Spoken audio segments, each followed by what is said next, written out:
ਵਾਹਿਗੁਰੂ ਜੀ ਕਾ ਖਾਲਸਾ ਵਾਹਿਗੁਰੂ ਜੀ ਕੀ ਫਤਿਹ। ਸਿੱਧ ਬੋਲੇ, ਸੁਣ ਨਾਨਕਾ ਤੂੰ ਇਹ ਜੱਗ ਨੂੰ ਕਰਾਮਾਤ ਦਿਖਲਾਈ। ਕੁਝ ਦਿਖਾਏ ਅਸਾਂ ਨੂੰ ਵੀ ਤੂੰ ਕਿਉਂ ਢਿੱਲ ਅਜਿਹੀ ਲਾਈ।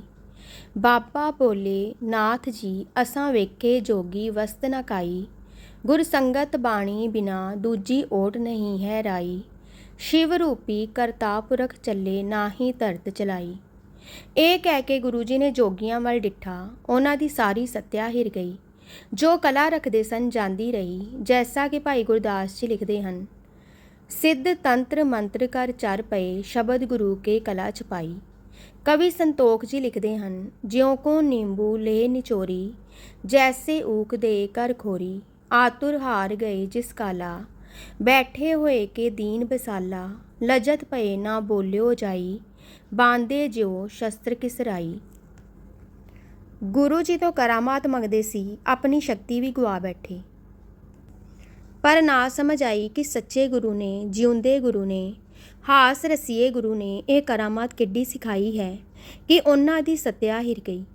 ਇਸ ਵੇਲੇ ਸਤਿਗੁਰੂ ਜੀ ਦੀ ਨਜ਼ਰ ਤਲਾਅ ਵੱਲ ਪਈ ਤੇ ਮੋਏ ਪੰਛੀ ਉੜਦੇ ਡਿੱਠੇ। ਪੁੱਛਣ ਲੱਗੇ, ਕੋ ਹੈ ਇਹ ਮਿਰਤਕ ਜਿਵਾਰੇ, ਨੌਕਾ ਸਮੱਸਰ ਚੀਰ ਡਸਾਇਓ। ਤੇ ਪਰ ਬੈਠ ਨਾ ਨੀਰ ਛੁਆਇਓ, ਕਰਾਮਾਤ ਕਰੀ ਕੇ ਦਿਖਲਾਵੈ, ਲੋਕਨ ਮੇ ਨਿਜਮਾਨ ਵਧਾਵੇ। ਸਿੱਧ ਬੋਲੇ, ਬਾਬਾ ਇਹ ਤੇਰਾ ਹੀ ਚੇਲਾ ਹੈ ਤੇ ਕਰਾਮਾਤ ਵੀ ਹੁਣੇ ਤੇਰੇ ਹੀ ਘਰ ਹੈ। ਇਹ ਸੁਣ ਕੇ ਸ੍ਰੀ ਗੁਰੂ ਜੀ ਦੇ ਨੈਣ ਬਦਲੇ ਤੇ ਇੱਕ ਸਿੱਖ ਘੱਲ ਕੇ ਅਜੀਤੇ ਨੂੰ ਸਦਵਾ ਲਿਆ ਤੇ ਨੈਣ ਭਰ ਕੇ ਉਸ ਵੱਲ ਤੱਕਿਆ। ਇਹ ਤੱਕਣੀ ਐਸੀ ਸੀ ਕਿ ਅਜੀਤੇ ਨੂੰ ਆਪਣਾ ਸਖਣਾ ਲੱਗਣ ਲੱਗ ਪਿਆ ਤੇ ਫੋਕਾ ਹੋ ਕੇ ਬਹਿ ਗਿਆ। ਸ਼੍ਰੀ ਗੁਰੂ ਨਾਨਕ ਪ੍ਰਤਾਪ ਵਿੱਚ ਇੱਥੇ ਇੱਕ ਹੋਰ ਪ੍ਰਸੰਗ ਹੈ ਜੋ ਇੱਕ ਦੋ ਉਸੂਲਾਂ ਤੇ ਚੰਗੀ ਰੋਸ਼ਨੀ ਪਾਉਂਦਾ ਹੈ। ਉਹ ਇਹ ਹੈ ਕਿ ਇੱਕ ਮਾਤਾ ਪਿਤਾ ਆਪਣੇ 12 ਬਰਸ ਦੇ ਬੇਟੇ ਨੂੰ ਗੁਰੂ ਅਰਪਣ ਕਰਨ ਵਾਸਤੇ ਲੈ ਆਏ ਤੇ ਬੇਨਤੀ ਕੀਤੀ ਉਹਨੇ ਕਿ ਹੇ ਗੁਰੂ ਜੀ, ਸਾਡੇ ਔਲਾਦ ਨਹੀਂ ਸੀ ਠਹਿਰਦੀ। ਅਸਾਂ ਕਈ ਸਿੱਧ ਪੀਰ ਮਨਾਏ ਪਰ ਪੇਸ਼ ਨਾ ਗਈ। ਅੰਤ ਆਪ ਦੀ ਆਰਾਧਨਾ ਕੀਤੀ ਤਾਂ ਇਹ ਬਾਲਕ ਜੀਵਿਆ ਹੈ। ਸੋ ਇਹ ਸਾਡੀ ਮੰਨਤ ਮੁਜਬ ਆਪ ਦਾ ਹੈ। ਆਪ ਦੇ ਹਜ਼ੂਰ ਇਸ ਨੂੰ ਸੇਵਾ ਵਿੱਚ ਲਾ ਲਓ। ਘੋਤਕੀ ਸਤਿਗੁਰੂ ਜੀ ਨੇ ਪਰਖਣ ਹਿਤ ਇੱਕ ਖੇਲ ਰਚਾਇਆ ਕਿ ਮਾਪੇ ਸੱਚਮੁੱਚ ਅਰਪਦੇ ਹਨ ਕਿ ਜਗਤ ਰੀਤ ਦੀਆਂ ਗੱਲਾਂ ਹੀ ਕਰਦੇ ਹਨ ਅਤੇ ਬਾਲਕਾ ਤਾਉ ਕਸਵਟੀ ਸਹਿ ਕੇ ਦਿਖਾਉਂਦਾ ਹੈ।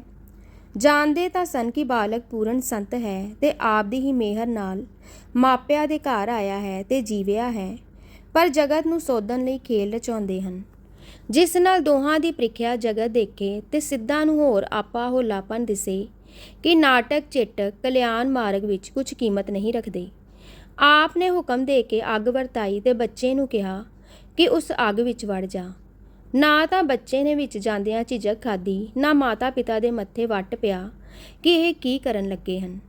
ਬੱਚੇ ਜਾਤਾ ਜੋ ਗੁਰੂ ਕੀ ਰਜ਼ਾ ਹੈ ਠੀਕ ਹੈ, ਮਾਪਿਆ ਜਾਤਾ ਦੇਣਹਾਰ ਲੈਣਹਾਰ ਇਹ ਆਪ ਹੈ, ਇਹ ਅਭੁੱਲ ਹੈ ਤੇ ਜੋ ਕਰਦਾ ਹੈ ਉਸ ਵਿੱਚ ਕੋਈ ਭੇਤ ਹੈ ਜਿਸ ਦੀ ਸਾਨੂੰ ਸੋਝੀ ਨਹੀਂ ਹੈ। ਸਿੱਧ ਘਬਰਾਏ ਕਿ ਹੇ ਸਾਨੂੰ ਕੋਈ ਚੇਲਾ ਅਰਪੇ ਤਾਂ ਵਰਾਂ ਨਾਲ ਉਸ ਦੇ ਕੰਨ ਸਰਵੇ ਕਰ ਦਈਏ। ਗੁਰੂ ਜੀ ਇੰਨੀ ਕੀਮਤੀ ਭੇਟਾਂ ਨੂੰ ਫੂਕ ਦੇਣ ਲੱਗੇ ਹਨ। ਨਾਲੇ ਅਜੀਤਾ ਤੱਕਦਾ ਸੀ ਕਿ ਮੈਨੂੰ ਹੁਕਮ ਮਿਲਿਆ ਸੀ ਕਿ ਕਾਰ ਕੱਢ ਦੇ ਤੇ ਮੈਂ ਸੱਤਿਆਵਾਨ ਹੋ ਗਿਆ ਸੀ। ਉਹ ਤਾਂ ਡਾਢਾ ਸੌਖਾ ਕੰਮ ਸੀ, ਪਰ ਮੈਂ ਸੱਤਿਆ ਜਰ ਨਾ ਸਕਿਆ। ਇਹ ਧਨ ਹੈ ਜਿਸ ਨੂੰ ਸੜਨ ਦਾ ਹੁਕਮ ਹੁੰਦਾ ਹੈ, ਇਹ ਤਿਆਰ ਹੋ ਟੁਰ ਪਿਆ ਹੈ। ਲੋਕੀ ਦੇਖ ਰਹੇ ਸੀ ਕਿ ਗੁਰੂ ਜੀ ਵਿੱਚ ਕਿਤਨਾ ਤਿਆਗ ਤੇ ਨਿਰਮੋਹਤਾ ਹੈ, ਪਰ ਘੋਤਕ ਡਾਢਾ ਹੈ ਤੇ ਡਰ ਲੱਗਦਾ ਹੈ। ਹਾਂ, ਗੁਰੂ ਦਰਿਆ ਦਾ ਸਰੂਪ ਹੈ, ਪਿਆਰ ਦਾ ਪੁੰਜ ਹੈ। ਬਾਲਕਾ ਮਰੇਗਾ ਨਹੀਂ, ਕੋਈ ਘੋਤਕ ਨਿਕਲੇਗਾ। ਤਦ ਵੀ ਬਹੁਤਿਆਂ ਦਾ ਨਿਸ਼ਚਾ ਡੋਲ ਖੜੋਤਾ ਕਿ ਇਹ ਤਾਂ ਸ਼ਰਨ ਆਏ ਸਿੱਖਾਂ ਨੂੰ ਸਾੜਦਾ ਹੈ। ਖਬਰੇ ਗੁਰੂ ਹੈ ਕਿ ਨਹੀਂ, ਸਿੱਧ ਹੀ ਮਤੇ ਚੰਗੇ ਹੋਣ। ਜਾਂ ਗੁਰੂ ਹੁਕਮ ਵਿੱਚ ਬੱਚਾ ਸਾਰੇ ਲੋਕਾਂ ਨੇ ਅੱਗ ਵਿੱਚ ਵੜਦਾ ਡਿੱਠਾ ਤੇ ਕਲੇਜਿਆਂ ਤੇ ਹੱਥ ਧਰ ਦੀਦੇ ਪਾੜ ਪਾੜ, ਮੂੰਹ ਖੁੱਲੇ, ਸਾਹ ਰੁਕੇ ਤੱਕ ਰਹੇ ਸਨ ਤਾਂ ਬੱਚਾ ਵਿੱਚ ਨਾ ਸੜਦਾ ਨਾ ਤਰਬਕਦਾ ਨਜ਼ਰੀ ਪਿਆ। ਇਉਂ ਬੱਚੇ ਨੂੰ ਅਡੋਲ ਵੇਖ ਕੇ ਸਾਰੇ ਦੰਗ ਰਹਿ ਗਏ। ਤਾਂ ਸ੍ਰੀ ਗੁਰੂ ਜੀ ਬਚਨ ਬੋਲੇ, ਜਨਮ ਮਰਨ ਤੇ ਰਹਿਤ ਪਾ ਟੂਟ ਗਏ ਜਮਜਾਲ, ਨਿਕਸੋ ਆਵੋ ਵਹਿਰ ਕੇ ਅਬ ਤੇ ਸਦਾ ਨਿਹਾਲ। ਗੁਰੂ ਜੀ ਦਾ ਵਰ ਸੁਣ ਕੇ ਬੱਚਾ ਜਿਵੇਂ ਅਡੋਲ ਗਿਆ ਸੀ ਤਿਵੇਂ ਬਾਹਰ ਆ ਗਿਆ ਅਤੇ ਬੱਚੇ ਦੇ ਕਪਾਟ ਖੁੱਲ ਗਏ ਤੇ ਦਿਵ ਦ੍ਰਿਸ਼ਟੀ ਹੋ ਗਈ। ਤਦ ਗੁਰੂ ਜੀ ਨੇ ਕਿਹਾ, ਮੰਗ ਜੋ ਤੂੰ ਚਾਹੇ ਸੋ ਦਿਆਂ। ਬੱਚੇ ਨੇ ਕਿਹਾ, ਹੇ ਦਾਤਾ ਜੀ, ਜੋ ਆਪ ਨੇ ਦਿੱਤਾ ਹੈ ਉਸ ਤੋਂ ਉੱਪਰ ਹੋਰ ਕੋਈ ਮੰਗ ਮੇਰੇ ਆਪਣੇ ਲਈ ਹੈ ਨਹੀਂ। ਹਾਂ, ਬਾਬਾ ਅਜੀਤਾ ਤੇ ਸਿੱਧ ਆਪਣੀਆਂ ਸ਼ਕਤੀਆਂ ਗੁਆ ਕੇ ਦੁਖੀ ਬੈਠੇ ਹਨ। ਮਿਹਰ ਕਰੋ ਤੇ ਫਿਰ ਇਹਨਾਂ ਵਿੱਚ ਸੱਤਿਆ ਭਰ ਦਿਓ ਤੇ ਇਹਨਾਂ ਦੇ ਛੋੜ ਕੱਟ ਦਿਓ। ਇਹ ਕੌਤਕ ਵਰਤਾ ਕੇ ਸਤਿਗੁਰੂ ਜੀ ਨੇ ਦਿਖਾ ਦਿੱਤਾ ਕਿ ਹੁਕਮ ਮੰਨਣਾ ਸਭ ਤੋਂ ਵੱਡੀ ਸ਼ੈ ਹੈ। ਜਿਸ ਨੇ ਹੁਕਮ ਮੰਨਿਆ ਉਹ ਪ੍ਰਵਾਨ ਹੋਇਆ, ਉਸਨੇ ਵਾਹਿਗੁਰੂ ਨੂੰ ਪਾਇਆ ਹੈ। ਜੀਵ ਨੂੰ ਹੁਕਮ ਵਿੱਚ ਬੜੇ ਬੜੇ ਦੁੱਖ ਪੈਂਦੇ ਹਨ, ਉਹ ਸਭ ਹੁਕਮ ਸਮਝ ਕੇ ਰਜ਼ਾ ਪਰ ਟੁਰਨਾ ਲੋੜੀਏ। ਜਿਨ੍ਹਾਂ ਨੇ ਵਾਹਿਗੁਰੂ ਪਾਇਆ ਹੈ ਉਹ ਕਰਾਮਾਤਾਂ ਦੇ ਮਗਰ ਨਹੀਂ ਲੱਗਦੇ, ਆਪ ਰੰਗ ਵਿੱਚ ਰਹਿੰਦੇ ਹਨ ਤੇ ਦੂਸਰੇ ਦਾ ਭਲਾ ਕਰਦੇ ਹਨ, ਜੈਸਾ ਕਿ ਬੱਚੇ ਨੇ ਕੀਤਾ। ਫਿਰ ਕਰਾਮਾਤ ਦਾ ਭੇਤ ਇਹ ਖੋਲ੍ਹਿਆ ਕਿ ਇਹ ਦੰਭ ਤੇ ਆਪਣਾ ਮਾਣ ਵਧਾਉਣ ਲਈ ਵਰਤੀ ਜਾਣੀ ਮਾੜੀ ਸ਼ੈ ਹੈ ਤੇ ਇਹ ਗੱਲ ਜਿਹੜੀ ਗੁਰੂ ਜੀ ਨੇ ਸਿੱਧਾਂ ਵਿੱਚ ਨਾ ਪਸੰਦ ਕੀਤੀ ਤੇ ਹੀ ਆਪਣੇ ਪਿਆਰੇ ਸਿੱਖ ਅਜੀਤੇ ਵਿੱਚ ਨਾ ਪਸੰਦ ਕੀਤੀ। ਦੋਹਾਂ ਨਾਲ ਇੱਕੋ ਜਿਹਾ ਵਰਤਾਓ ਕੀਤਾ। ਹੁਣ ਪ੍ਰਸ਼ਨ ਉੱਠਦਾ ਹੈ ਕਿ ਜਦੋਂ ਅਜੀਤੇ ਨੂੰ ਹੁਕਮ ਹੋਇਆ ਸੀ ਕਿ ਕਾਰ ਕੱਢ ਦੇ, ਜੋ ਕਾਰ ਦੇ ਅੰਦਰ ਰਹੇਗਾ ਉਸ ਨੂੰ ਕੋਈ ਭੈ ਨਹੀਂ ਰਹੇਗਾ। ਇਹ ਵੀ ਤਾਂ ਕਰਾਮਾਤ ਸੀ ਤੇ ਅਜੀਤੇ ਤੋਂ ਆਪ ਕਰਵਾਈ ਸੀ। ਮਰਮ ਇਹ ਕਿ ਇਹ ਕੰਮ ਨਾ ਆਪਣੇ ਮਾਣ ਵਧਾਉਣ ਦਾ ਸੀ, ਨਾ ਦੰਭ ਲਈ ਸੀ, ਨਾ ਸਵਾਰਥ ਸੀ। ਇਹ ਸ੍ਰਿਸ਼ਟੀ ਨੂੰ ਸਿੱਧਾਂ ਦੇ ਮਾਨਸਿਕ ਜ਼ੁਲਮਾਂ ਤੋਂ ਰੱਖਿਆ ਕਰਨ ਨਿਮਿਤ ਸੀ ਤੇ ਅਜੀਤੇ ਨੂੰ ਇਤਨਾ ਹੀ ਹੁਕਮ ਸੀ। ਉਸ ਦਾ ਪਾਣੀ ਉੱਤੇ ਤੁਰ ਪੈਣਾ ਤੇ ਪੰਛੀ ਜਿਵਾਉਣੇ ਇਹ ਸਤਿਗੁਰੂ ਜੀ ਦੇ ਅਜੀਤੇ ਦੇ ਆਦਰ ਮਾਨ ਦੀ ਲਾਲਸਾ ਨਿਮਿਤ ਹੋਇਆ ਦੇਖਿਆ ਸੀ। ਇਸ ਕਰਕੇ ਉਸ ਦੀ ਸੋਧਨਾ ਕੀਤੀ। ਗੁਰੂ ਘਰ ਵਿੱਚ ਕਰਾਮਾਤ ਲੱਗਦੇ ਚਾਰੇ ਨਹੀਂ ਦੱਸਦੇ। ਇਹ ਨਹੀਂ ਕਿ ਸ਼ਕਤੀ ਨਹੀਂ ਸਨ ਰੱਖਦੇ, ਸ਼ਕਤੀ ਮਹਾਨ ਪ੍ਰਬਲ ਸੀ ਤੇ ਉਹ ਗੁਰੂ ਅਵਤਾਰ ਹੋਣ ਕਰਕੇ ਸੁੱਤੇ ਪ੍ਰਾਪਤ ਸੀ, ਪਰ ਉਹ ਮਾਨ ਲਈ, ਸਵਾਰਥ ਲਈ, ਦਿਖਾਵੇ ਲਈ ਨਹੀਂ ਕਦੇ ਵਰਤੀ। ਵਾਹਿਗੁਰੂ ਦੇ ਹੁਕਮ ਵਿੱਚ ਤੇ ਉਪਕਾਰ ਹਿਤ ਕਈ ਵੇਰ ਸਤਿਗੁਰੂ ਤੋਂ ਵਰਤੋਂ ਵਿੱਚ ਆਈ ਦੇ ਪ੍ਰਸੰਗ ਹਨ। ਜਦ ਸਿੱਧਾਂ ਨੇ ਪ੍ਰਤੀਤ ਕੀਤਾ ਕਿ ਗੁਰੂ ਕੇ ਬਚਨ ਮਾਤਨ ਨਾਲ ਸਾਡੀ ਸੱਤਿਆ ਵਾਪਸ ਆ ਗਈ ਹੈ ਤੇ ਪ੍ਰਤੱਖ ਡਿੱਠਾ ਕਿ ਗੁਰੂ ਜੀ ਨੇ ਇੱਕ ਅਨੋਖਾ ਕੌਤਕ ਵਰਤਾ ਕੇ ਸਾਨੂੰ ਸਿੱਖ ਮੱਤ ਦਿੱਤੀ ਹੈ ਕਿ ਕਰਾਮਾਤ ਕੋਈ ਹਕੀਕਤ ਨਹੀਂ ਰੱਖਦੀ, ਅਸਲੀਅਤ ਦੇ ਅੱਗੇ ਜੋ ਹੈ ਰਜ਼ਾਈ ਦੀ ਰਜ਼ਾ ਨਾਲ ਇੱਕ ਸੁਰ ਹੋ ਜਾਣਾ, ਤਾਂ ਉਹਨਾਂ ਦੀ ਉਹ ਮਨ ਦੀ ਮੈਲ ਕੱਟੀ ਤੇ ਸੋਚ ਪਈ ਕਿ ਸਿੱਧੀਆਂ ਨੂੰ ਯਤਨ ਨਾਲ ਪ੍ਰਾਪਤ ਹੋਇਆ ਸਿੱਧ ਪੁਰਖ ਨਹੀਂ ਹੈ। ਇਹ ਧੂਰੋਂ ਕਿਸੇ ਅਗੰਮੀ ਸੋਮੇ ਦਾ ਮਾਲਕ ਹੈ ਤੇ ਕਿਸੇ ਉੱਚੀ ਦ੍ਰਿਸ਼ਟੀ ਵਿੱਚ ਖੇਡਦਾ ਹੈ। ਇਸ ਨਾਲ ਹੁਣ ਕਰਾਮਾਤਾਂ ਤੇ ਸ਼ਕਤੀਆਂ ਛੱਡ ਕੇ ਕੁਝ ਵਿਚਾਰ ਕਰੋ ਤੇ ਲਾਭ ਲਓ। ਪਰ ਸੁਭਾਵ ਆਦਮੀ ਨੂੰ ਬੜਾ ਤੰਗ ਕਰਦਾ ਹੈ। ਸ਼ਕਤੀਆਂ ਮੰਨੇ ਇਹਨਾਂ ਦੇ ਰੁੱਖ ਵਿਸ਼ੇਸ਼ ਨੇ। ਫਿਰ ਇਹੋ ਕਰਾਇਆ ਕਿ ਵਿਚਾਰ ਵੀ ਕਰਨ ਤਾਂ ਐਸੀ ਕਿ ਗੁਰੂ ਜੀ ਦੀ ਆਤਮ ਵਿਦਿਆ ਦਾ ਵੀ ਇਮਤਿਹਾਨ ਹੋ ਜਾਏ। ਭਲਾ ਜੇ ਸਾਡਾ ਨੋ ਉੱਥੇ ਹੀ ਅੜੇ। ਸੋ ਪੁੱਛਣ ਲੱਗੇ ਕਿ ਹੇ ਗੁਰੂ ਜੀ, ਇਤਨੀ ਗੱਲ ਤਾਂ ਦੱਸੋ ਕਿ ਤੁਸਾਂ ਵਿੱਚ ਕਿਤਨੀ ਕੁ ਸ਼ਕਤੀ ਹੈ। ਅਪਰ ਨ ਤੁਮਰੇ ਸਮਸਰ ਦੇਖਾ, ਸਭ ਤੇ ਤੁਮ ਹੋ ਪੁਰਖ ਵਿਸ਼ੇਖਾ। ਤਦ ਗੁਰੂ ਜੀ ਬੋਲੇ, ਪਹਿਰਾ ਅਗਨ ਹਿਵੇ ਕਰ ਬਾਦਾ, ਭੋਜਨ ਸਾਰ ਕਰਾਈ, ਸਗਲੇ ਦੂਖ ਪਾਣੀ ਕਰ ਪੀਵਾ, ਧਰਤੀ ਹਾਕ ਚਲਾਈ। ਧਰ ਤਰਾਜੀ ਅੰਬਰ ਤੋਲੀ, ਪਿੱਛੇ ਟੰਕ ਚੜਾਈ, ਏਵੜ ਵੱਦਾ ਮਾਵਾ ਨਾਹੀ, ਸਭਸੇ ਨੱਥ ਚਲਾਈ। ਏਤਾ ਤਾਣ ਹੋਵੇ ਮਨ ਅੰਦਰ, ਘਰੀ ਵੀ ਆਕ ਕਰਾਈ, ਜੇਵੜ ਸਾਹਿਬ ਤੇਵੜ ਦਾਤੀ, ਦੇ ਦੇ ਕਰੇ ਰਜਾਈ। ਨਾਨਕ ਨਦਰ ਕਰੇ ਜਿਸ ਉੱਪਰ, ਸੱਚ ਨਾਮ ਵਡਿਆਈ। ਇਸ ਸ਼ਲੋਕ ਵਿੱਚ ਸਤਿਗੁਰੂ ਜੀ ਨੇ ਜਣਾਇਆ ਕਿ ਇਤਨੀਆਂ ਅਸੰਭਵ ਗੱਲਾਂ ਨੂੰ ਕਰ ਲੈਣ ਦੀ ਕਰਾਮਾਤ ਜੇ ਪ੍ਰਾਪਤ ਹੋ ਜਾਵੇ ਤਾਂ ਵੀ ਵੱਡੀ ਗੱਲ ਨਹੀਂ ਹੈ, ਕਿਉਂਕਿ ਉਹ ਮਾਇਆ ਜਾਲ ਨਾਲ ਫਸਾਈ ਰੱਖਦੀ ਹੈ। ਅਸਲ ਕਰਾਮਾਤ ਇਹ ਹੈ ਕਿ ਵਾਹਿਗੁਰੂ ਮਿਹਰ ਕਰੇ ਤੇ ਸੱਚੇ ਨਾਮ ਦੀ ਦਾਤ ਬਖਸ਼ੇ। ਐਸੇ ਸੁਭਾਗ ਪੁਰਖ ਨੂੰ ਅਸੀਂ ਕਰਾਮਾਤੀ ਸਮਝਦੇ ਹਾਂ। ਇਸ ਵੇਲੇ ਲਿਖਿਆ ਹੈ ਕਿ ਗੁਰੂ ਜੀ ਨੇ ਸੱਚ ਗਾਲ ਕੂੜ ਵਰਤਿਆ, ਕਲ ਕਾਲਕ ਬੇਤਾਲ, ਬੀਓ ਬੀਜ ਪੱਤ ਲੈ ਗਏ, ਅਬ ਕਿਉ ਉਗਵੇ ਦਾਲ।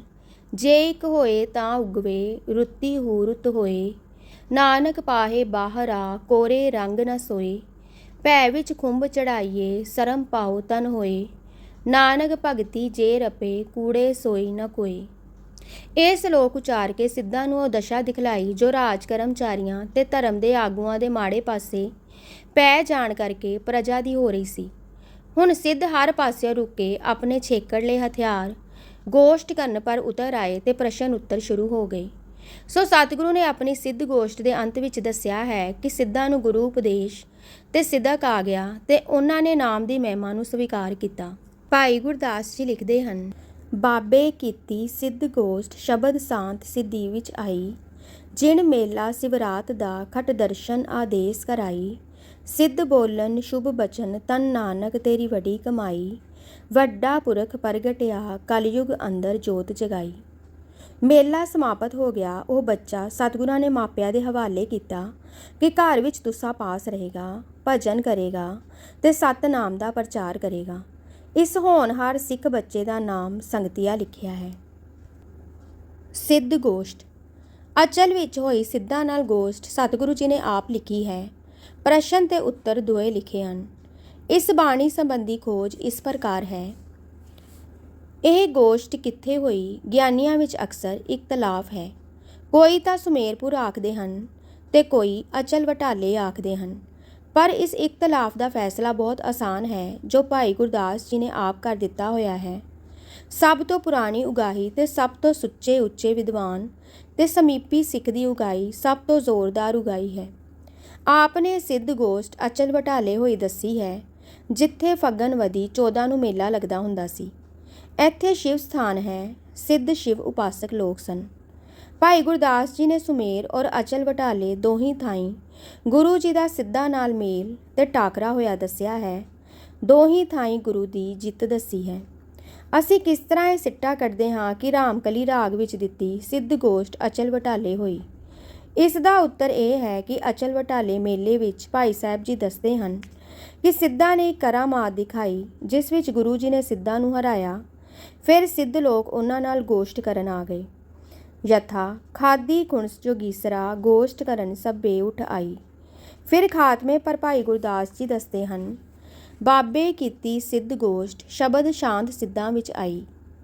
ਇੱਥੋਂ ਸਪਸ਼ਟ ਹੋ ਗਿਆ ਕਿ ਸਿੱਧ ਗੋਸ਼ਟ ਅਚਲ ਬਟਾਲੇ ਹੋਈ ਹੈ। ਸੁਮੇਰ ਵਾਲੀ ਸਿੱਧਾਂ ਨਾਲ ਭੇਟ ਵਿੱਚ ਗੋਸ਼ਟ ਦਾ ਜ਼ਿਕਰ ਨਹੀਂ।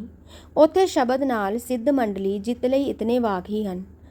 ਅਸਲ ਵਿੱਚ ਸੁਮੇਰ ਦੇ ਮਿੱਧ ਉਹ ਜੋਗੀ ਹਨ ਜੋ ਅਕਸਰ ਕਰਕੇ ਦੁਨੀਆ ਨਾਲ ਨਾਤਾ ਤੋੜ ਪਰਬਤੀ ਛਿਪੇ ਬੈਠੇ ਸਨ ਤੇ ਮੈਦਾਨਾਂ ਵਿੱਚ ਘੱਟ ਆਉਂਦੇ ਸਨ।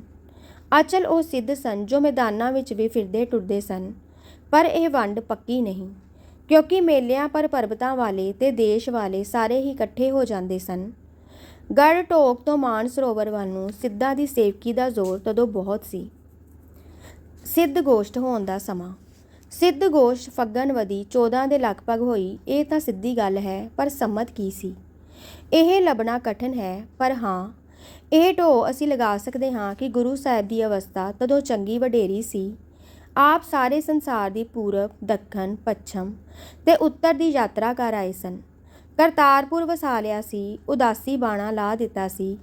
ਆਪਣਾ ਗ੍ਰਸਤ ਉਦਾਸ ਮੱਤ ਟੋਰ ਦਿੱਤਾ ਸੀ। ਕਰਤਾਰਪੁਰ ਵਿੱਚ ਸਵੇਰੇ ਜਪ ਦਾ ਉਚਾਰ, ਸੰਝਾਂ ਨੂੰ ਸੋਧਰ ਦੀ ਚੌਂਕੀ, ਰਾਤ ਆਰਤੀ ਸੋਲਾ ਆਦਿ ਮਰਿਆਦਾ ਜਾਰੀ ਸਨ। ਸੰਗਤਾਂ ਆਉਂਦੀਆਂ ਸਨ ਤੇ ਸਤਿਗੁਰੂ ਤਾਰਦੇ ਸਨ। ਦੇਸ਼ ਦੇਸ਼ ਵਿੱਚ ਪ੍ਰਸਿੱਧ ਸਨ। ਪੰਜਾਬ ਵਿੱਚ ਘਰ ਘਰ ਆਪ ਦਾ ਨਾਮ ਸੀ।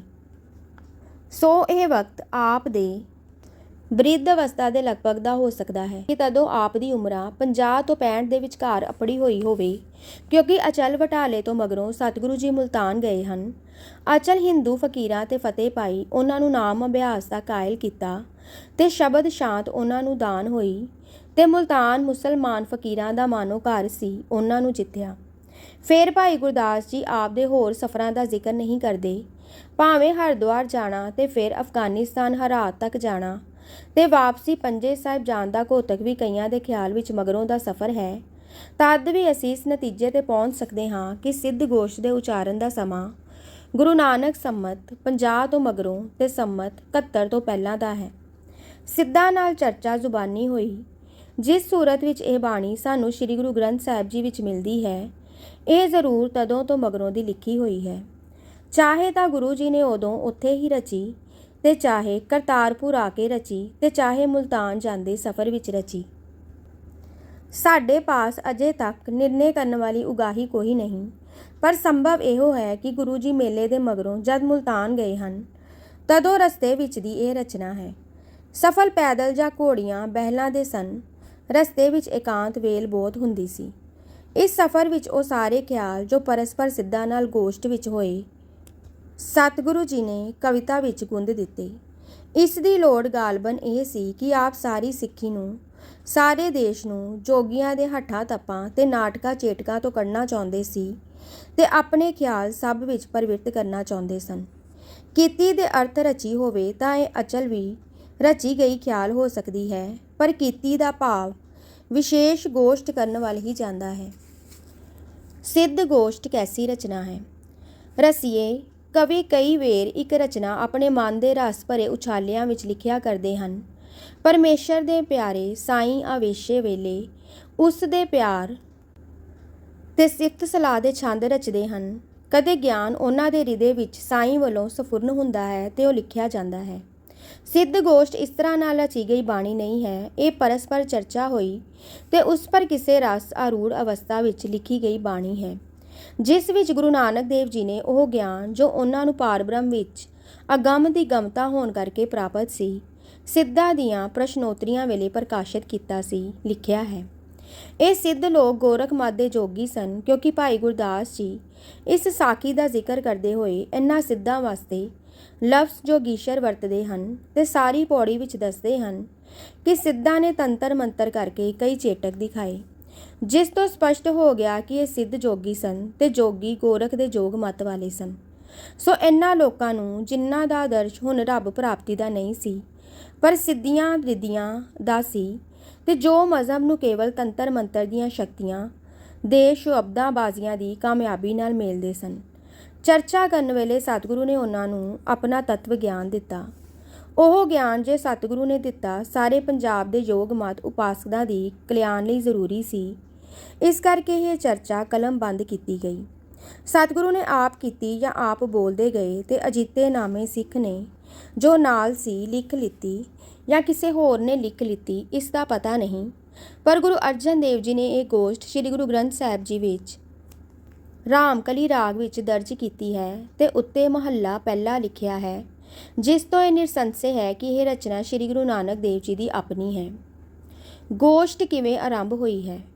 ਟੀਕਾਕਾਰ ਤੇ ਕਥਾ ਕਰਨ ਵਾਲੇ ਇੱਕ ਜ਼ੁਬਾਨ ਆਖਦੇ ਹਨ ਕਿ ਸਿੱਧਾਂ ਦੀ ਸਭਾ ਲੱਗੀ ਹੋਈ ਸੀ ਤੇ ਗੁਰੂ ਨਾਨਕ ਦੇਵ ਜੀ ਗਏ ਤੇ ਉਹਨਾਂ ਨੇ ਆਦੇਸ਼ ਆਖੀ ਤੇ ਅੱਗੋਂ ਉਹਨਾਂ ਨੇ ਪ੍ਰਸ਼ਨ ਕੀਤਾ ਤੇ ਚਰਚਾ ਸ਼ੁਰੂ ਹੋ ਗਈ। ਪਰ ਇੱਥੇ ਇੱਕ ਵਿਚਾਰ ਦੀ ਲੋੜ ਹੈ। ਮੱਲੋ ਮੱਲੀ ਚਰਚਾ ਕਰਨ ਦੀ ਜਾਂ ਤੱਕੋ ਤੱਕੀ ਆਵਾਜ਼ ਸੁਣਾਉਣ ਦੀ ਬਾਣ ਗੁਰੂ ਨਾਨਕ ਸੁਭਾਅ ਦੇ ਉਲਟ ਹੈ।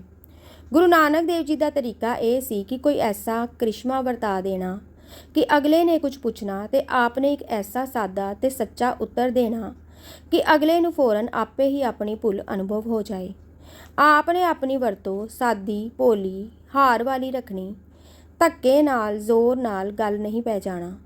ਹਾਰ ਚੱਲੇ ਗੁਰਮੁਖ ਜਗ ਜੀਤਾ ਦੀ ਰੀਤੀ ਵਰਤਣੀ ਕਿ ਦਿਸਦੀ ਹਾਰ ਵਿੱਚ ਜਿੱਤ ਨੇ ਪ੍ਰਕਾਸ਼ਿਤ ਹੋ ਪੈਣਾ।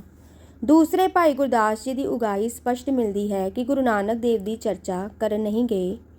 ਆਪ ਲਿਖਦੇ ਹਨ, ਖਾਦੀ ਖੁਣਸ ਜੋਗੀਸਰਾਂ ਗੋਸ਼ਟ ਕਰਨ ਸਭੇ ਉੱਠ ਆਈ।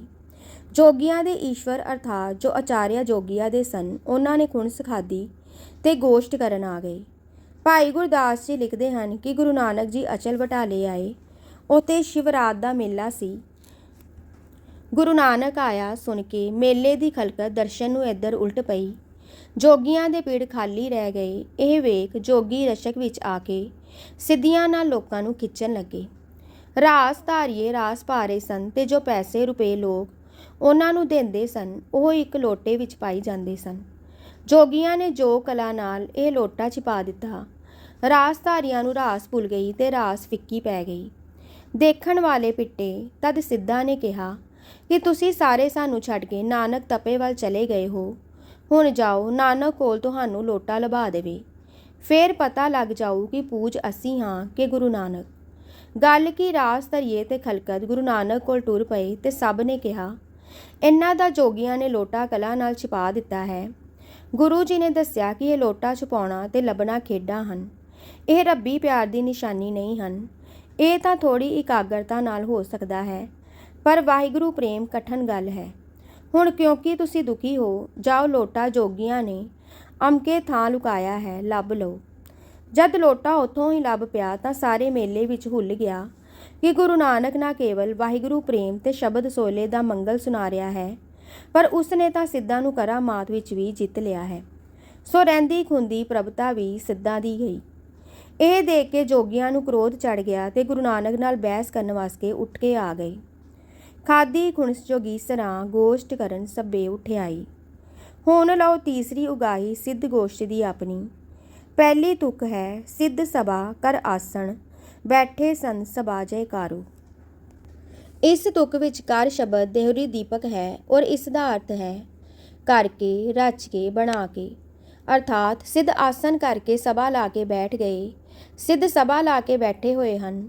ਇਹ ਵਾਕ ਨਹੀਂ ਹਨ, ਸਗੋਂ ਇਹ ਵਾਕ ਹਨ ਕਿ ਸਿੱਧ ਸਭਾ ਬਣਾ ਕੇ ਬੈਠੇ, ਜਿਸ ਤੋਂ ਸਪਸ਼ਟ ਹੈ ਕਿ ਗੁਰੂ ਨਾਨਕ ਦੇਵ ਜੀ ਅੱਗੇ ਹੀ ਬੈਠੇ ਸਨ, ਸਿੱਧ ਆਏ ਤੇ ਸਭਾ ਲਾ ਕੇ ਬੈਠੇ। ਤੁਕ ਦਾ ਵਿਆਕਰਣਕ ਅਰਥ ਇਉਂ ਬਣੇਗਾ, ਸਿੱਧ ਆਸਣ ਲਾ ਕੇ ਸਭਾ ਬਣਾ ਕੇ ਬੈਠੇ। ਇਸ ਦੇ ਨਾਲ ਭਾਈ ਗੁਰਦਾਸ ਜੀ ਦੀ ਉਗਾਹੀ ਮੇਲੋ ਗੋਸ਼ਟ ਕਰਨ ਸਭੇ ਉਠਾਈ, ਸਾਰੇ ਉੱਠ ਕੇ ਗੋਸ਼ਟ ਕਰਨ ਆਏ। ਪੁਰਾਤਨ ਜਨਮ ਸਾਖੀ ਵਿੱਚ ਲਿਖਿਆ ਹੈ ਕਿ ਗੁਰੂ ਨਾਨਕ ਨੂੰ ਸਿੱਧਾ ਡਿੱਠਾ ਤੇ ਸਿੱਧਾ ਨੇ ਪੁੱਛਣਾ ਕੀਤਾ, ਤਬ 84 ਸਿੱਧ ਆਸਣ ਕਰ ਬੈਠੇ। ਬਾਲੇ ਦੀ ਜਨਮ ਸਾਖੀ ਵਿੱਚ ਲਿਖਿਆ ਹੈ, ਗੁਰੂ ਜੀ ਅਚਲ ਵਿੱਚ ਆ ਬੈਠੇ, ਸਿੱਧ ਪਿੱਛੋਂ ਆਏ, ਦੇਖਣ ਤਾਂ ਸ਼੍ਰੀ ਗੁਰੂ ਨਾਨਕ ਅੱਗੇ ਬੈਠੇ ਹੈ। ਤਾਂ ਗੋਰਖ ਨੇ ਕਿਹਾ, ਆਦੇਸ਼ ਤਾਂ ਗੁਰੂ ਨਾਨਕ ਕਹਿਆ, ਆਦਿ ਪੁਰਖ ਕੋ ਆਦੇਸ਼। ਤਾਂ ਫਿਰ ਸਿੱਧ ਬੈਠ ਗਏ, ਅੱਗੋਂ ਚਰਚਾ ਛਿੜ ਪਈ। ਗੁਰੂ ਨਾਨਕ ਪ੍ਰਕਾਸ਼ ਵਿੱਚ ਲਿਖਿਆ ਹੈ, ਪਿਖ ਅਜ਼ਮਤ ਪੁਨ ਸਿੱਧ ਰਸਾਏ, ਚਰਚਾ ਹੇਤ ਸਕਲ ਚਲ ਆਏ। ਹੁਣ ਇਨ੍ਹਾਂ ਉਗਾਈਆਂ ਤੋਂ ਸਪਸ਼ਟ ਹੈ ਕਿ ਗੁਰੂ ਨਾਨਕ ਦੇਵ ਜੀ ਆਪਣੇ ਸਿੱਖਾਂ ਪਿਆਰਿਆਂ ਸਮੇਤ ਬੈਠੇ ਸਨ। ਸਤਸੰਗ ਲੱਗ ਰਿਹਾ ਸੀ ਕਿ ਸਿੱਧ ਟੁਰ ਕੇ ਆਏ। ਹਰੇਕ ਨੇ ਆਪੋ ਆਪਣੇ ਦਰਜੇ ਮੁਜਮ ਆਸਨ ਕੀਤਾ ਔਰ ਬੈਠਣ ਦੀ ਵਿਉਂਤ ਪਰ ਬੈਠੇ ਤੇ ਸਭਾ ਲਾ ਲਈ। ਇੱਕ ਪਾਸੇ ਤਾਂ ਗੁਰੂ ਨਾਨਕ ਜੀ ਸਤਸੰਗ ਸਮੇਤ ਬੈਠੇ ਸਨ ਤੇ ਸਾਹਮਣੇ ਸਿੱਧ ਆ ਕੇ ਬੈਠ ਗਏ, ਸਿੱਧ ਸਭਾ ਲੱਗ ਗਈ। ਇੱਕ ਪਾਸੇ ਸਿੱਧ ਸਭਾ ਆ ਕੇ ਬੈਠੀ ਹੈ ਤੇ ਦੂਜੇ ਪਾਸੇ ਗੁਰੂ ਨਾਨਕ ਦੀ ਸੰਤ ਸਭਾ ਬੈਠੀ ਹੈ। ਪਹਿਲੋਂ ਨਮਸਕਾਰ ਉਹ ਕਰਦਾ ਹੈ ਜੋ ਬਾਹਰੋਂ ਆਉਂਦਾ ਹੈ। ਸੋ ਸਿੱਧ ਸਭਾ ਨੇ ਆ ਕੇ ਆਸਨ ਜਮਾਏ ਤੇ ਗੁਰੂ ਨਾਨਕ ਤੇ ਉਹਨਾਂ ਦੇ ਸਤਸੰਗ ਨੂੰ ਆਖਿਆ, ਹੇ ਸੰਤ ਸਭਾ, ਸਾਡਾ ਤੁਹਾਨੂੰ ਜੈਕਾਰ ਹੋਵੇ। ਹੁਣ ਇਸ ਨਮਸਕਾਰ ਦਾ ਉੱਤਰ ਗੁਰੂ ਨਾਨਕ ਦੇਵ ਜੀ ਦਿੰਦੇ ਹਨ, ਤਿਸ ਆਗੇ ਰਹਿਰਾਸ ਹਮਾਰੀ। ਅਰਥਾਤ ਰਸਮੀ ਮੱਥਾ ਅਸੀਂ ਨਹੀਂ ਟੇਕਦੇ, ਸਾਡੀ ਜੈਕਾਰ ਨਮਸਕਾਰ ਨਹੀਂ, ਸਾਡੀ ਰਹਿਰਾਸ ਹੈ। ਰਹਿਰਾਸ ਨਮਸਕਾਰ ਨੂੰ ਕਹਿੰਦੇ ਹਨ, ਪਰ ਇਸ ਦਾ ਪਹਿਲਾ ਅਰਥ ਹੈ ਸੱਚਾ ਰਸਤਾ। ਭਾਵ ਇਹ ਹੈ ਕਿ ਅਸੀਂ ਰਹਿਰਾਸ ਕਰਦੇ ਹਾਂ, ਮੱਥਾ ਟੇਕਦੇ ਹਾਂ, ਪਰ ਟੇਕਦੇ ਹਾਂ ਸਾਚਾ ਅਪਰ ਅਪਾਰੋ ਨੂੰ, ਅਰਥਾਤ ਵਾਹਿਗੁਰੂ ਨੂੰ ਸਾਡੀ ਨਮਸਕਾਰ ਹੋਵੇ। ਜਿੱਥੇ ਜਿੱਥੇ ਸਿੱਧ ਮਿਲੇ ਹਨ ਤਾਂ ਆਪਸ ਵਿੱਚ ਮਿਲਣ ਦਾ ਬੋਲਾ ਅਕਸਰ ਇਸੇ ਤਰ੍ਹਾਂ ਦਾ ਰਿਹਾ ਹੈ। ਸਿੱਧਾ ਕਹਿਣਾ ਆਦੇਸ਼, ਸਤਿਗੁਰੂ ਜੀ ਨੇ ਅੱਗੋਂ ਕਹਿਣਾ ਏਕੰਕਾਰ ਕੋ ਆਦੇਸ਼, ਜੈਸਾ ਕਿ ਸ਼੍ਰੀ ਜਪਜੀ ਵਿੱਚ ਹੈ, ਆਦੇਸ਼ ਤਿਸੇ ਆਦੇਸ਼। ਫਿਰ ਕਿਹਾ, ਮਸਤਕ ਕਾੜ ਧਰੀ ਤਿਸ ਆਗੇ, ਤਨ ਮਨ ਆਗੇ ਦਿਓ, ਨਾਨਕ ਸੰਤ ਮਿਲੇ ਸਚ ਪਾਈਏ, ਸਹਿਜ ਪਾਏ ਜਸ ਲਿਓ। ਦੂਸਰੇ ਮੱਥਾ ਟੇਕਣਾ ਤਾਂ ਕਿ ਮੈਂ ਮੱਥਾ ਕੱਟ ਕੇ ਉਸ ਦੇ ਅੱਗੇ ਧਰ ਦਿਆਂ, ਤਨ ਮਨ ਵੀ ਨਾਲ ਹੀ ਦੇਵਾਂ ਜੋ ਸੰਤ ਹੋਵੇ। ਸੰਤ ਦਾ ਲੱਛਣ ਇਹ ਹੈ ਕਿ ਉਸ ਦੇ ਮਿਲਿਆ ਸੱਚ ਪ੍ਰਾਪਤ ਹੋ ਜਾਂਦਾ ਤੇ ਬਿਨਾਂ ਪ੍ਰਯਤਨ ਕੀਤੇ ਦੇ ਜਸ ਮਿਲ ਜਾਂਦਾ ਹੈ। ਮਤਲਬ ਕਿ ਵਾਹਿਗੁਰੂ ਅਰ ਉਸ ਸੰਤ ਨੂੰ ਜੋ ਸੱਚ ਦੇ ਸਕਦਾ ਹੈ, ਮੇਰੀ ਨਮਸਕਾਰ ਹੈ। ਇਸ ਵਿੱਚ ਗੁਰੂ ਜੀ ਨਮਸਕਾਰ ਕਰ ਰਹੇ ਹਨ, ਪਰ ਬੜੇ ਹਲੀਮੀ ਦੇ ਰਸਤੇ ਨਾਲ ਕਹਿ ਰਹੇ ਹਨ ਕਿ ਤੁਸਾਂ ਨਾਟਕ ਚੇਟਕ ਦੇ ਯਤਨ ਧਾਰੇ ਹਨ, ਸੱਚ ਦੀ ਥਾਂ ਪਲਾਲ ਵਿੱਚ ਪੈ ਗਏ ਹੋ। ਤੁਸਾਂ ਵਿੱਚ ਜੇ ਕੋਈ ਸੱਚ ਦਾ ਦਾਤਾ ਤੇ ਅਸਲ ਪ੍ਰੇਮੀ ਹੈ ਤਾਂ ਸਾਡੀ ਉਸ ਨੂੰ ਨਮਸਕਾਰ ਹੈ, ਕਿਉਂਕਿ ਅਗਲੀ ਤੁਕ ਵਿੱਚ ਸਾਫ਼ ਦੱਸਦੇ ਹਨ ਕਿ ਨਿਰੇ ਮੱਥੇ ਟੇਕਣ ਲਈ ਭੌਂਦੇ ਫਿਰਨ ਦਾ ਕੀ ਲਾਭ ਹੈ। ਮੁਕਤ ਤਾਂ ਸੱਚੇ ਸ਼ਬਦ ਬਿਨਾਂ ਹੋ ਨਹੀਂ ਸਕਦੀ।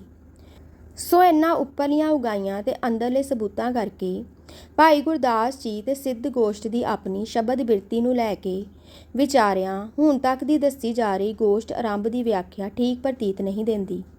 ਠੀਕ ਗੱਲ ਇਉਂ ਜਾਪਦੀ ਹੈ ਕਿ ਗੁਰੂ ਨਾਨਕ ਦੇਵ ਸਤਸੰਗ ਲਈ ਬੈਠੇ ਸਨ, ਮੇਲੇ ਦੇ ਲੋਕ ਇੱਧਰ ਝੁੱਕ ਆਏ, ਜੋਗੀ ਰਸ਼ਕ ਖਾ ਰਹੇ ਸਨ। ਉਹਨਾਂ ਨੇ ਕਰਾਮਾਤ ਦੀ ਵਡਿਆਈ ਦੱਸਣ ਲਈ ਰਾਸ ਧਾਰੀਆਂ ਦਾ ਲੋਟਾ ਲੁਕਾਇਆ। ਸਤਿਗੁਰੂ ਨੇ ਦਿਵ ਦ੍ਰਿਸ਼ਟੀ ਨਾਲ ਪਤਾ ਦੱਸ ਦਿੱਤਾ। ਖੁਣਸ ਖਾ ਕੇ ਜੋਗੀ ਬਹਿਸ ਕਰਨ ਆ ਗਏ ਤੇ ਸਤਿਗੁਰੂ ਜੀ ਦੇ ਸਾਹਮਣੇ ਦੀਵਾਨ ਦੇ ਵਿੱਚ ਆਸਨ ਲਾ ਕੇ ਸਭਾ ਵਾਂਗੂ ਜੁੜ ਕੇ ਬੈਠ ਗਏ। ਗੁਰੂ ਨਾਨਕ ਤੇ ਉਹਨਾਂ ਦੇ ਸਤਸੰਗ ਨੂੰ ਸੰਤ ਸਭਾ ਕਹਿ ਕੇ ਨਮਸਕਾਰ ਕੀਤੀ। ਉਹਨਾਂ ਅੱਗੋਂ ਉਸ ਦਾ ਉੱਤਰ ਦਿੱਤਾ ਤੇ ਗੋਸ਼ਟ ਸ਼ੁਰੂ ਹੋ ਪਈ। ਪਹਿਲੀ ਗੱਲ ਜੋ ਜੋਗੀਆਂ ਨੇ ਕੀਤੀ ਸੋ ਗੁਰੂ ਨਾਨਕ ਦੇਵ ਜੀ ਨੂੰ ਸੰਸਾਰੀ ਹੋਣ ਦਾ ਉਲਾਂਭਾ ਸੀ। ਇਸ ਦਾ ਉੱਤਰ ਤੇ ਸਿੱਧਾਂ ਦੇ ਨਾਟਕ ਚੇਟਕ ਕਰਨੇ, ਇਹ ਮਾਮਲੇ ਸਤਿਗੁਰੂ ਨੇ ਸਿੱਧ ਗੋਸ਼ਟ ਵਿੱਚ ਨਹੀਂ ਲਿਖੇ, ਭਾਈ ਗੁਰਦਾਸ ਨੇ ਇਹ ਲਿਖੇ ਹਨ। ਤੇ ਜਿੱਥੇ ਇਹ ਮੁੱਕਦੇ ਹਨ ਉੱਥੇ ਭਾਈ ਸਾਹਿਬ ਜੀ ਲਿਖਦੇ ਹਨ, ਬਾਬੇ ਕੀਤੀ ਸਿੱਧ ਗੋਸ਼ਟ, ਤੇ ਉੱਥੋਂ ਹੀ ਸਤਿਗੁਰੂ ਨੇ ਇਹ ਗੋਸ਼ਟ ਆਰੰਭੀ ਹੈ ਤੇ ਇਸ ਵਿੱਚ ਨਿਰੋਲ ਸਿਧਾਂਤ ਸੰਬੰਧੀ ਬਹਿਸ ਦਿੱਤੀ ਹੈ। ਹੋਰ ਮਾਮਲੇ ਨਹੀਂ ਦਿੱਤੇ। ਭਾਈ ਗੁਰਦਾਸ ਨੇ ਇਸ ਪਹਿਲੀ ਬਾਤਚੀਤ ਨੂੰ ਜਿਵੇਂ ਦਿੱਤਾ ਹੈ ਉਹਨਾਂ ਦੀ ਪਹਿਲੀ ਵਾਰ ਵਿੱਚ ਆ ਚੁੱਕਾ ਹੈ। ਗੋਸ਼ਟ ਦਾ ਅੰਤ। ਕਿਆ ਇਹ ਬੇਸ ਅੱਜ ਕੱਲ੍ਹ ਦੇ ਝਗੜਿਆਂ ਵਾਂਗੂ ਪਾਣੀ ਰਿੜਕਵੀਂ ਬਹਿਸ ਸੀ ਤੇ ਫਲ ਕੁਝ ਨਹੀਂ ਸੀ? ਇਹ ਇੱਕ ਪ੍ਰਸ਼ਨ ਹੁੰਦਾ ਹੈ। ਇਸ ਦਾ ਜਵਾਬ ਭਾਈ ਗੁਰਦਾਸ ਜੀ ਤੋਂ ਮਿਲ ਜਾਂਦਾ ਹੈ ਕਿ ਸਿੱਧਾਂ ਨੇ ਸ਼ਬਦ ਨਾਮ ਦੇ ਅਭਿਆਸ ਨੂੰ ਮੁਕਤੀ ਦਾਤਾ ਪ੍ਰਵਾਨ ਕੀਤਾ।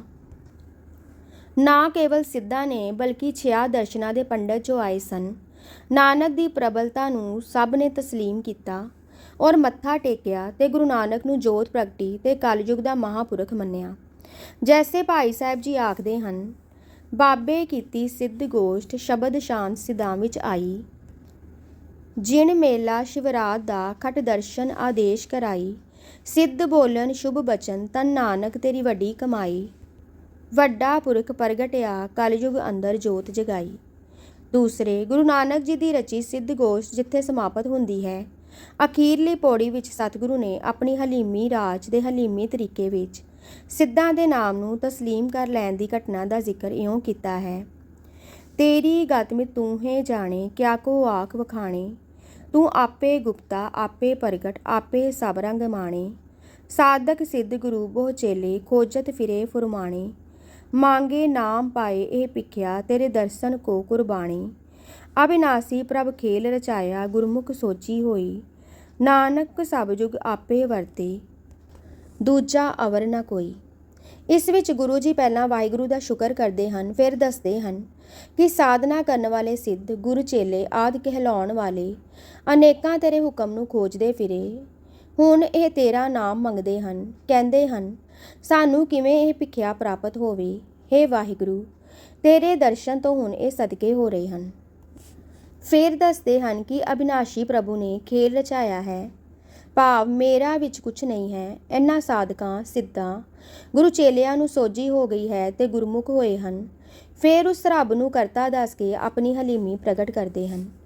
ਸੋ ਸਿੱਧ ਹੋਇਆ ਕਿ ਸਿੱਧ ਗੋਸ਼ਟ ਨਾਲ ਸ਼ਬਦ ਸੋਇਲੇ ਨੂੰ ਮੇਲੇ ਪਰ ਆਏ ਸਿੱਧਾਂ ਤੇ ਗੁਰੂਆਂ ਅਰਥਾਤ ਆਗੂਆਂ ਨੇ ਤੇ ਚੇਲੇ ਤੇ ਸਾਧਕਾਂ ਅਰਥਾਤ ਮਗਰ ਲੱਗਣ ਵਾਲਿਆਂ ਸਭਨਾਂ ਨੇ ਪ੍ਰਵਾਨ ਕੀਤਾ। ਇਤਿਹਾਸਿਕ ਪੜਤਾਲ ਵਿੱਚ ਉਗਾਹੀ ਮਿਲਦੀ ਹੈ ਕਿ ਇਸ ਦਿਨ ਤੋਂ ਮਗਰੋਂ ਦੇਸ਼ ਵਿੱਚ ਹੱਠ ਯੋਗ ਦਾ ਅਸਰ ਡੁੱਬਦੇ ਸੂਰਜ ਵਾਂਗੂ ਅਸਤ ਹੁੰਦਾ ਗਿਆ ਤੇ ਸ਼ਬਦ ਸੋਇਲੇ ਦਾ ਮੰਗਲ ਪਿਆਰ ਜ਼ੋਰ ਨਾਲ ਵੱਧਦਾ ਗਿਆ। ਮਾਨੋ ਇਹ ਘਟਨਾ ਇੱਕ ਇਤਿਹਾਸਿਕ ਅਤ ਜ਼ਰੂਰੀ ਨੁਕਤਾ ਹੈ ਕਿ ਸਿੱਖੀ ਪ੍ਰਚਾਰ ਅਗਲੇ ਪਰਵਿਰਤ ਖਿਆਲਾਂ ਪਰ ਫਤਿਹ ਪਾ ਕੇ ਆਪਣੇ ਹਲੀਮੀ ਰਾਜ ਦੇ ਸਿੱਕੇ ਨੂੰ ਤੋੜ ਕੇ ਕਾਮਯਾਬ ਹੋ ਗਿਆ। ਸ਼ਿਵਰਾਤਰੀ ਦਾ ਮੇਲਾ 14 ਵਦੀ ਫੱਗਣ ਨੂੰ ਹੁੰਦਾ ਹੈ। ਹਰ ਥਾਂ ਤੇ ਪੁਰਾਤਨ ਸਮੇਂ ਤੋਂ ਜੋਗੀਆਂ ਦੇ ਟਿੱਲੇ ਜ਼ਿਲ੍ਹੇ ਜੇਹਲਮ ਪੰਜਾਬ ਵਿੱਚ ਵੀ ਇਸੇ ਤਰੀਕ ਨੂੰ ਹੁੰਦਾ ਰਿਹਾ ਹੈ। ਮਹੰਤ ਸ਼ੰਕਰ ਨਾਥ ਜੀ ਝੂਲਣੇ ਮਹਿਲ ਗੁਰਦਾਸਪੁਰ ਵਾਲੇ ਜੀ ਨੇ ਸਾਡੀ ਪੁੱਛ ਦੇ ਉੱਤਰ ਵਿੱਚ ਲਿਖਿਆ ਸੀ ਕਿ ਕਿਸੇ ਫਾਰਸੀ ਦਸਤਖਤੀ ਡਾਇਰੀ ਵਿੱਚ ਜੋ ਉਹਨਾਂ ਪਾਸ ਹੈ, ਗੁਰੂ ਜੀ ਦਾ ਅਚਲ ਜਾਣਾ ਸ਼ਿਵਰਾਤਰੀ ਦੇ ਮੇਲੇ ਪਰ ਹੀ ਲਿਖਿਆ ਹੈ ਤੇ ਭਾਈ ਗੁਰਦਾਸ ਜੀ ਵੀ ਸ਼ਿਵਰਾਤ ਦੇ ਮੇਲੇ ਤੇ ਹੀ ਜਾਣਾ ਲਿਖਦੇ ਹਨ। ਆਇਨ ਅਕਬਰੀ ਵਿੱਚ ਵੀ ਲਿਖਿਆ ਹੈ ਕਿ ਅਕਬਰ ਵੀ ਇਸੇ ਮੇਲੇ ਪਰ ਸ਼ਾਮਿਲ ਹੋਇਆ ਕਰਦਾ ਸੀ। ਸੋ ਇਹ ਮੇਲਾ 14 ਫਦੀ ਫੱਗਣ ਨੂੰ ਹੀ ਹੁੰਦਾ ਹੈ ਸੀ। ਪਰ ਹੁਣ ਅਚਲ ਵਿੱਚ ਸ਼ਿਵਰਾਤ ਦਾ ਮੇਲਾ 14 ਫਦੀ ਫੱਗਣ ਨੂੰ ਨਹੀਂ ਲੱਗਦਾ, ਜਿਸ ਤੋਂ ਸਾਫ਼ ਹੈ ਕਿ ਸਿੱਧਾਂ ਨੂੰ ਉਸ ਮੇਲੇ ਪਰ ਜਿਸ ਵਿੱਚ ਉਹਨਾਂ ਨੇ ਸ਼ਬਦ ਸੋਇਲੇ ਅੱਗੇ ਗਰਦਨ ਝੁਕਾਈ, ਐਸੀ ਹਾਰ ਆਈ ਕਿ ਮੇਲਾ ਹੀ ਟੁੱਟ ਗਿਆ, ਜੋ ਪੂਰਨ ਹਾਰ ਦੀ ਨਿਸ਼ਾਨੀ ਸੀ। ਜੋ ਮੇਲਾ ਹੁਣ ਅਚਲ ਵਿੱਚ ਹੁੰਦਾ ਹੈ ਕਿ ਇਹ ਸ਼ਿਵਰਾਤਰੀ ਨੂੰ ਨਹੀਂ ਹੁੰਦਾ, ਇਹ ਕੱਤਕ ਸੁਦੀ ਨੌਮੀ ਦਸਵੀਂ ਨੂੰ ਹੁੰਦਾ ਹੈ। ਸਾਖੀ ਦਾ ਬਾਕੀ ਹਿੱਸਾ ਅਗਲੇ ਭਾਗ ਵਿੱਚ ਸਰਵਣ ਕਰੋ। ਵਾਹਿਗੁਰੂ ਜੀ ਕਾ ਖਾਲਸਾ, ਵਾਹਿਗੁਰੂ ਜੀ ਕੀ ਫਤਿਹ।